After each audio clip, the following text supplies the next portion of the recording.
বেনজির সাহেবকে ডেকে এনে নোবেল পুরস্কার দেওয়া উচিত সততার জন্য, যে বাবা তুমি আসলে ইচ্ছা করলে এ তো এদের আব্বা। বেনজির আহমেদের দেশ ত্যাগে নিষেধাজ্ঞা ছিল না, তিনি এখন কোথায় আছেন তা নিশ্চিত নয় সরকার।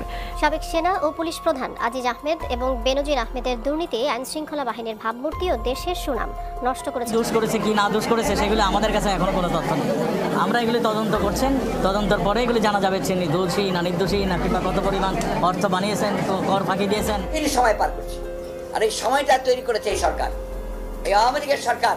বেনজির আহমেদ শুধু আইনজীবী হিসেবেই না, ওনার সাথে আমার যোগাযোগ ছিল এবং উনি এখন কোথায় আছেন আমি বলতে পারবো না। দুর্নীতির বিরুদ্ধেও আমাদেরকে শূন্য সহিষ্ণুতার নীতি বলবৎ করতে হবে। আমি চাই তোমরা এই প্রায় 1300 সদস্য নবীন সদস্য বাংলাদেশ পুলিশে দুর্নীতির বিরুদ্ধে জিহাদ ঘোষণা করবে। প্রমাণ করতে পারেন তাহলে আমার এবং আমার পরিবার হাসি মুখে সেই ব্যক্তিকে আমরা সে সম্পত্তি বিনা পয়সা লিখে দেব। বেনজির আহমেদ দেশে না বিদেশে অবস্থান করছে জানে না সরকার। বেনজিরের দুর্নীতি ব্যক্তিগত, এর দায় পুলিশ নেবে না বলে মন্তব্য করেছেন স্বরাষ্ট্রমন্ত্রী আসাদুজ্জামান খান।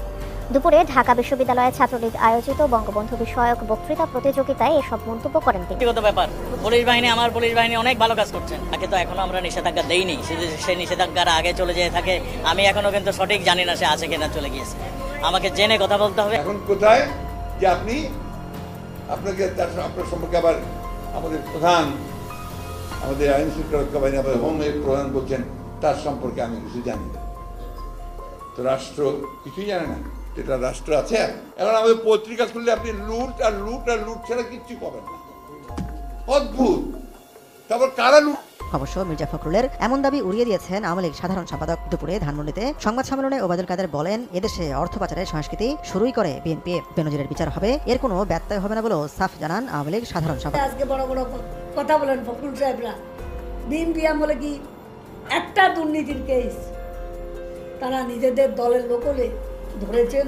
তারেক রহমান বাইরে আছে বলে কি ট্যাক্সি বেশনের মামলা হয়নি, সেটা রায় হয়নি? এবং একসময় তাকে আসতে হবে। বেনজির যদি দুর্নীতিবাজ সাব্যস্ত দেশে তাকে আসতে। খবর সরে যাওয়ার আগে সাংবাদিকরা বেনজিরকে নিয়ে কেন সংবাদ করতে পারেননি সেই প্রশ্ন রাখেন ওবায়দুল কাদের। আপনারা আগে এটা নিয়ে মিডিয়া যদি এটা বলতে পারতেন, সেই সাহসটা আপনারাও তো সবাই দেখাতে পারেন।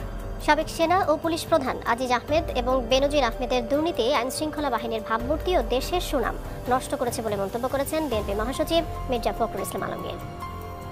কঠিন সময় পার করছে, আর এই সময়টা তৈরি করেছে এই সরকার, এই আওয়ামী লীগের সরকার, যারা গত 3 বছর 15 বছর ধরে সম্পূর্ণ বেআইনিভাবে জোর করে রাষ্ট্রকে ব্যবহার করে, এই পুলিশ, এই বিডিআর, আপনার প্রশাসন, অন্যান্য সব রাষ্ট্রযন্ত্রকে ব্যবহার করে তারা আজকে জোর করে ক্ষমতায় টিকে আছে।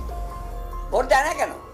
ভোট দেয় না একটা মাত্র কারণ, যে ভোট দিলে ওরা 10টার বেশি আসনই পাবে। বেনজির আহমেদ শুধু আইনজীবী হিসেবেই না, ওনার সাথে আমার যোগাযোগ ছিল এবং উনি এখন কোথায় আছেন আমি বলতে পারবো না।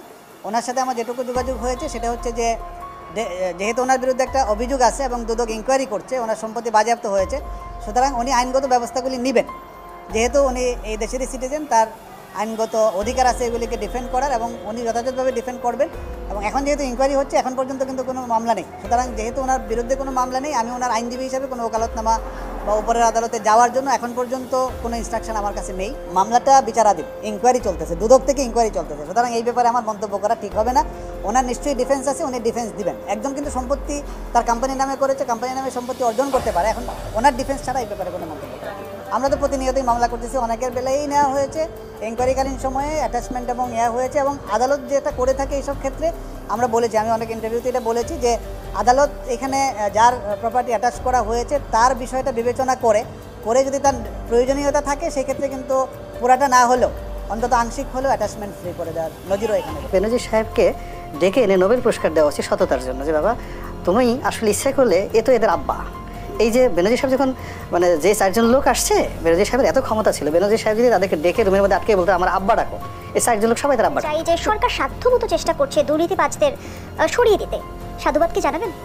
না, সাধুবাদ কিভাবে জানাবো, এর কারণ হলো কেমন যেন একটা জগা খিচুড়ির মতো। মানে ফিরোজ ভাই যে তথ্য দিলেন, আমিও প্রথম আলোতে আজকে পড়েছি যে 4জন লোক অল্প কয়েকদিনের মধ্যে 24,000 কোটি টাকা মেরে দিল, এবং প্রধানমন্ত্রীর নাম ব্যবহার করে প্রধানমন্ত্রী তাদেরকে বিশ্বাস করে একটা দায়িত্ব দিলেন যে তোমরা এই লোকগুলো পাঠাও, প্রতিজনের খরচ পড়বে 78,000 টাকা। সস্তায় পাঠালো 78,000 টাকা। বাংলাদেশকে বিশ্বাস করলো, প্রধানমন্ত্রীকে বিশ্বাস করলো, এবং Malaysian Sarkar as a friendship বাংলাদেশের সাথে একটা বন্ধুত্বের সম্পর্ক স্থাপন করার জন্য একটা সুযোগ দিল, এবং সেই সুযোগ 4 জন লোক গ্রহণ করে তাদের কাছ থেকে 5 লাখ টাকা করে নিল। মানে 5 লাখ টাকা করে যদি নিয়ে থাকে তাহলে অলমোস্ট 22,000, মানে 4,22,000 টাকা বেশি করে নিয়ে 24,000 কোটি টাকা মেরে দিল।